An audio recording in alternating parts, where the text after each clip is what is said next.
I'm Chris, and in this video I'm going to talk to you about how you can beef up your internet security.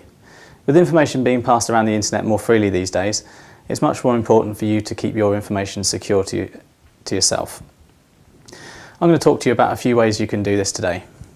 First way is to pick the best password for you. Usually about 8 characters long. I'm not talking about Snow White and the Seven Dwarfs, of course. I'm talking about it being alphanumeric and 8 letters and numbers long.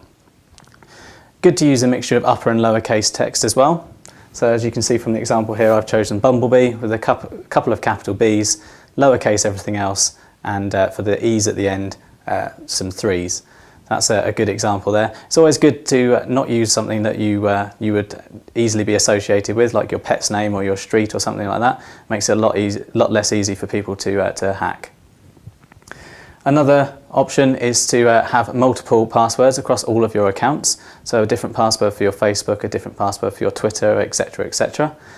This way you don't have to worry if one of the passwords is hacked so much as you would do with having to change every single other password across all of your other accounts. One way that this would be a little bit of a problem is if you had so many passwords you couldn't obviously remember them all, and a solution of that would be to have some good password storage. Now, password storage is quite a lot easier these days than it used to be. People used to write them on their hands, on their pieces of paper, in their wallets and everything like that. Now you've got smartphones, you can actually download free and paid apps. These apps are fantastic because you can actually store all of the passwords locally on the phone, so they're not in any of the airwaves, they're not stored in anyone's servers to be hacked or anything like that, and you alone have the password to unlock these pieces of software.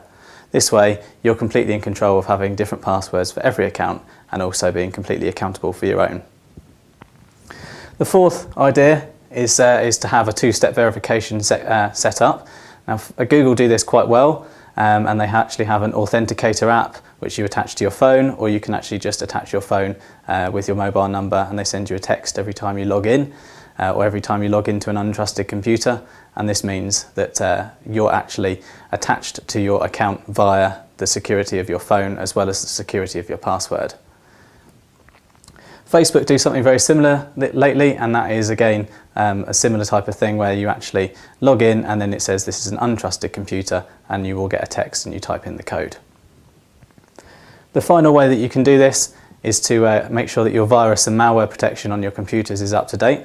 This way it will stop any malicious software getting into your computer and accidentally meaning that you end up losing all of your passwords or secure information, and then have your information hacked online. There's loads of other ways to do this, and if you've got any other ideas, feel free to add some comments in or follow me on Twitter and Facebook. And also make sure that you click some of the links below.